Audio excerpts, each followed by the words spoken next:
दोस्तों, बैंकिंग बंधु चैनल में आपका स्वागत है। आज हम आपके लिए लेके आए हैं बैंक ऑफ इंडिया का कार लोन।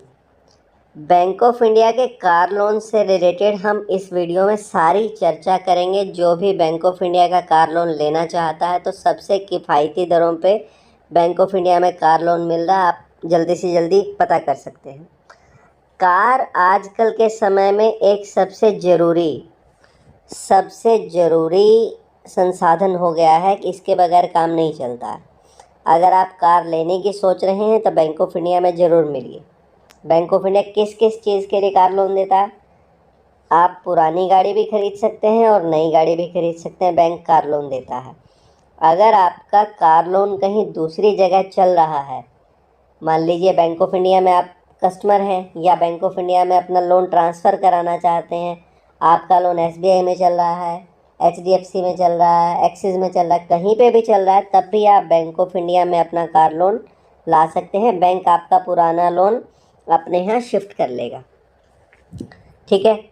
और अगर आपने अभी नया अपना गाड़ी अपने ही पैसे से ख़रीद ली है, तब भी आप अगर बैंक में जाएंगे तो आपकी गाड़ी जो आपने अपने पैसे से ख़रीद ली है तो बैंक वो आपको चुका देगा और आपके लिए एक कार लोन कर देगा। पर्पज़ क्या रहता है? कोई भी आप नई गाड़ी खरीद सकते हैं या पुरानी गाड़ी खरीद सकते हैं, पर पुरानी गाड़ी के लिए कंडीशन देखिए क्या है कि 3 साल से ज़्यादा पुरानी नहीं होनी चाहिए आपकी गाड़ी। इलेक्ट्रिक व्हीकल भी खरीद सकते हैं आप, और personal vehicles not requiring heavy duty driving licence. Personal vehicle जो भी आपके गाड़ियाँ होती हैं, 4 व्हीलर, आप कार जिनको कहते हैं, एसयूवी कहते हैं, एक्सयूवी कहते हैं, आप वो आप परचेज़ कर सकते हैं। वो आपको कार का लोन मिल जाएगा।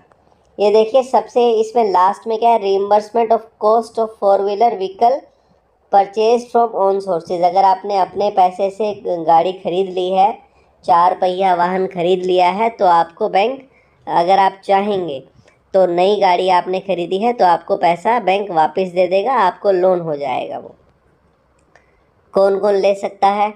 18 साल से ऊपर और 65 साल से नीचे अगर आपकी उम्र है तो आप एलिजिबल हैं।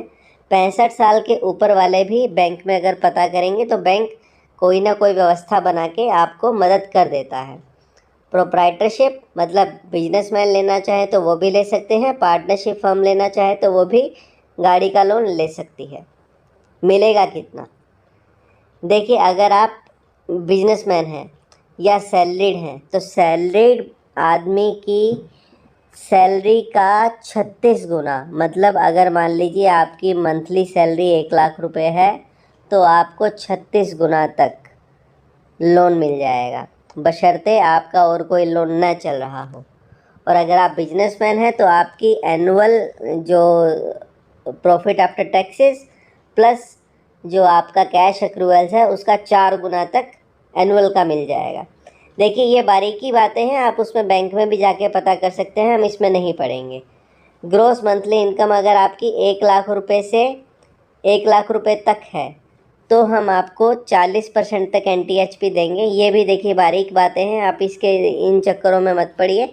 मोटा मोटी हमने आपको बताया कि 1 लाख रुपए अगर आपकी सैलरी है महीने की तो आपको 36 लाख तक का लोन मिल सकता है। कौन कौन आप, अगर मान लीजिए आपकी इनकम कम पड़ रही है तो आप फैमिली मेम्बर्स को भी इसमें जोड़ सकते हैं। आपको परिवार के लोगों को अगर आप जोड़ेंगे तो आपकी इनकम बढ़ जाएगी, तो जिससे आपकी एलिजिबिलिटी निकल आएगी। आपको कितना पैसा देना होगा? अगर आपकी गाड़ी 10 लाख की है तो 1 लाख रुपए आपको देना होगा, तो 9 लाख रुपए तक बैंक आपको लोन दे सकती है।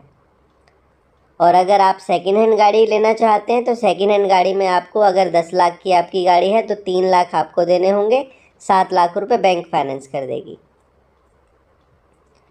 किया मोटर्स और टाटा मोटर्स के साथ बैंक ऑफ इंडिया का स्पेशल ऑफर्स चल रहा है। क्या इसमें ऑफ़र्स हैं? क्या आपको और एक्स्ट्रा फैसिलिटीज़ मिलेंगी अगर आप टाटा मोटर की गाड़ी लेते हैं या किया मोटर की लेते हैं? तो इसके लिए आप बैंक ऑफ इंडिया में जाके किसी भी नियरेस्ट ब्रांच में जाके पता कर सकते हैं। सिक्योरिटी कुछ भी नहीं देनी है आपको। जो गाड़ी है वो अपने आप में ही एक सिक्योरिटी है, इसीलिए आप घबराइए मत।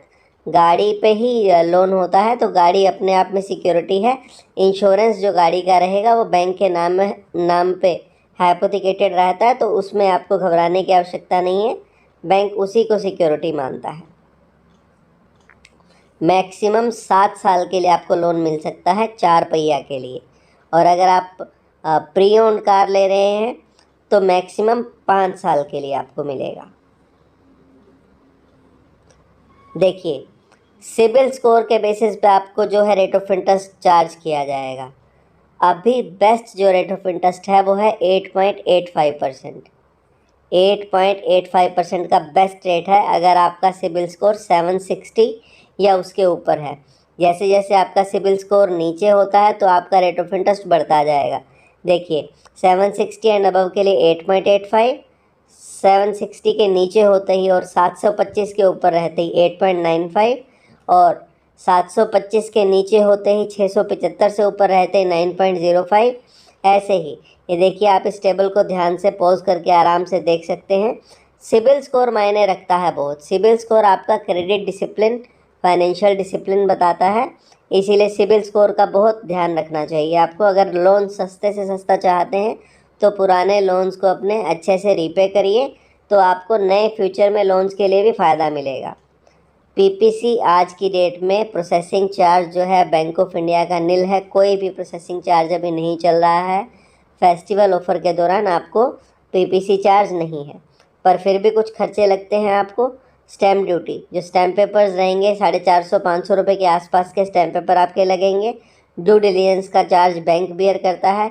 ईसीएस रजिस्ट्रेशन जो आपका नैश लगेगा, दूसरे बैंकों से आपका पैसा जब आएगा हर महीने ईएमआई कट के आएगी तो उसका 236 रुपये खर्चा लगता है, वो आपको पड़ेगा।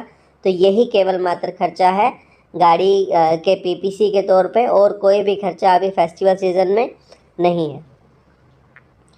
फोरक्लोजर और पार्ट पेमेंट, अगर आपके पास एक्स्ट्रा पैसा है और आप कभी भी पहले पैसा चुकाना चाहते हैं, बैंक ऑफ इंडिया अपने कार लोन पे कोई भी फोरक्लोजर चार्ज नहीं लेता है। और पार्ट पेमेंट अगर आप करना चाहते हैं कभी भी अदर देन ईएमआई, तो वो भी आपकी पूरी की पूरी आपके लोन अकाउंट में जाएगी। कोई भी किसी तरीके के चार्जेस या पेनल्टी नहीं है।